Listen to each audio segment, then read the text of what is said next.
What is going on, YouTube? Welcome back to the Radar for Wrestling Studios. It is our SmackDown review and reaction. Let's get right into it for a show that was pretty much all about a Hell in a Cell match. It was supposed to happen Sunday night, but now it's happening tonight. So it happened tonight. It was Rey Mysterio and Roman Reigns in that Hell in a Cell match that was originally advertised for Hell in a Cell. It's happening on Friday Night SmackDown. The show started off with Rey Mysterio in the ring, calling out Roman Reigns. Roman Reigns would come out and pretty much say, "We did it your way, Paul. Now it's time to do it my way," setting up for the match at the end. So it's solid storytelling to start off the show. As to why they decided to switch it, I assume it's because they decided to change up the order of the Hell in a Cell matches, and being that they probably want Roman Reigns to finish the show off and end the pay-per-view, you know, they have to take him off and put him on SmackDown because they probably want Lashley to end the pay-per-view because we have something big probably planned for the end of the Lashley McIntyre match. Also with them adding different types of Hell in a Cell matches as well. So that's probably the whole thinking behind this entire thing. But let's get into the rest of the show, because from after this,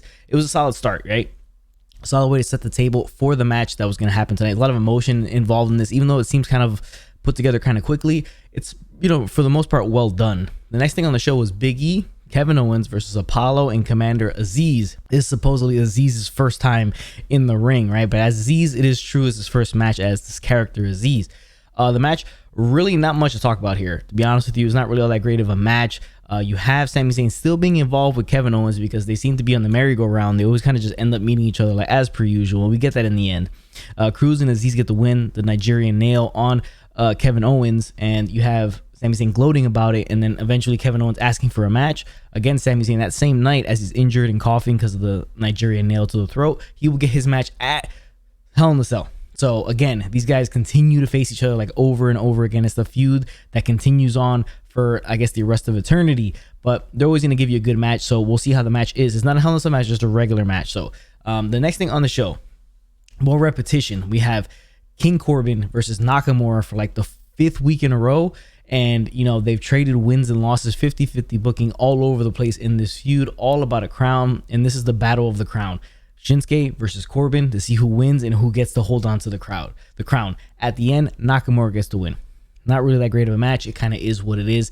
I don't know what this leads to.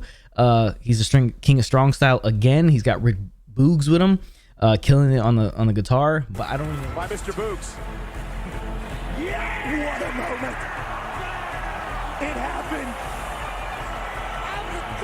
But I don't really know where this leads to. I guess this is kind of a de facto King of the Ring win for him because he sat in the throne, put the crown on. Now he's the King of strong style.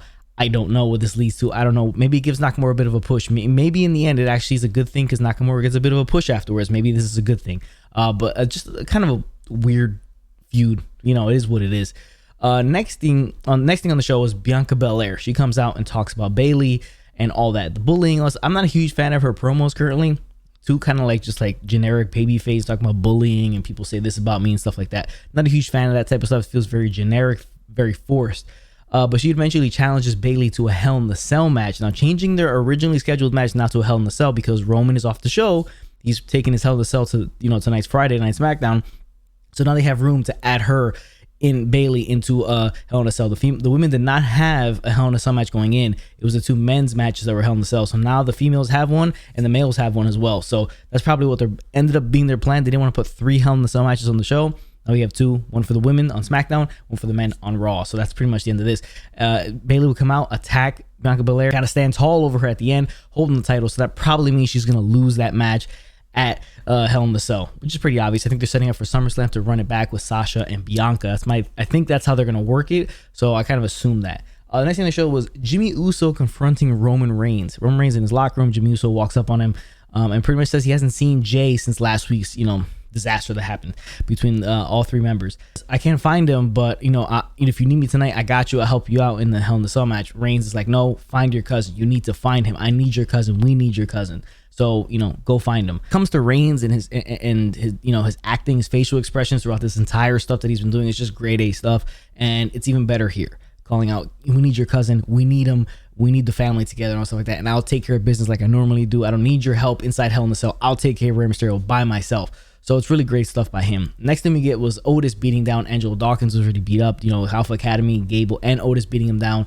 Pretty much it. They get a little bit of heat there. They don't have a match scheduled for Hell in a Cell. Maybe it'll be a kickoff show match. We'll see what ends up happening, or maybe they'll just kind of wait it out for the next edition of SmackDown next Friday. After this, we'd have a backstage segment with Cesaro getting interviewed by Killer Braxton, interrupted by Seth Rollins, who kind of just wants to professionally interview Cesaro, and he pretty much just craps all over Cesaro, saying, "I don't respect you. I think I don't believe in anything you stand for. Everything you stand for, you're disrespect. You're useless." All this stuff, just trashing him. And they have a match now set up for Hell in a Cell, but it's not a Hell in a Cell match. So I think it should have been a Hell in a Cell match between the two because the feud warrants it. But again, they didn't want to put 3 Hell in a Cell matches on the show. So it is what it is.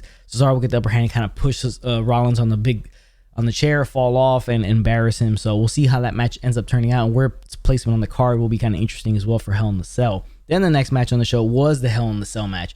And it was very, very well done. It was short compared to like probably a pay-per-view Hell in a Cell match probably. But Rey Mysterio fought his ass off. Tons of weapons. Used a toolbox, chair, got Roman to go through a table. All this stuff. He fought a lot.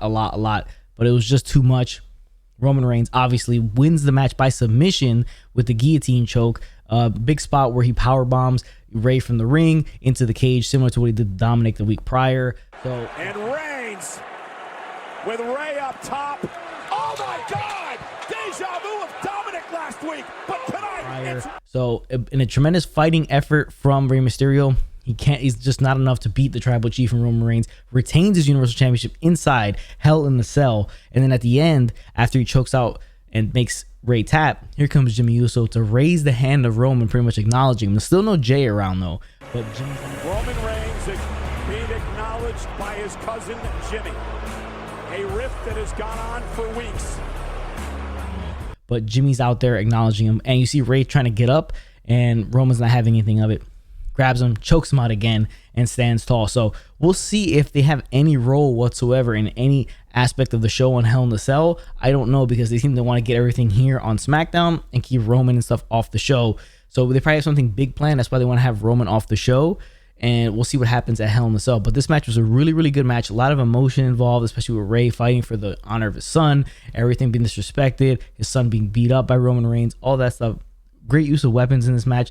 Pay-per-view quality Hell in a Cell match we got for free on Friday Night SmackDown. So it was really, really well done. He just kept throwing. The size difference between these two is amazing to me, and how he's just manhandling Rey Mysterio throughout some of the match when he gets his upper hand on him. But for the most part, Rey fought hard in this entire match. He fought him off as best as he could, but it was just way too much for him. And Roman Reigns still Universal Champion. Again, I think they just want to get him off the show for Hell in a Cell because they have big stuff planned for that Lashley McIntyre match, is my opinion. I think maybe a Brock Lesnar or Goldberg or something like that coming out to face either one of those two guys, whoever wins that matchup. I think that's why they want that to end Hell in a Cell.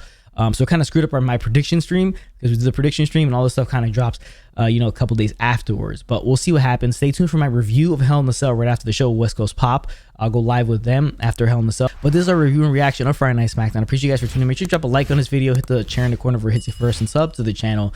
And appreciate you guys for watching. Make sure you tune into the AEW Dynamite review and reaction. And then I got something else trying to get out to you, either tomorrow or early Sunday morning. And then obviously the live stream of the review after the pay-per-view. But I appreciate you guys for tuning in, and I'll catch you guys on the next one.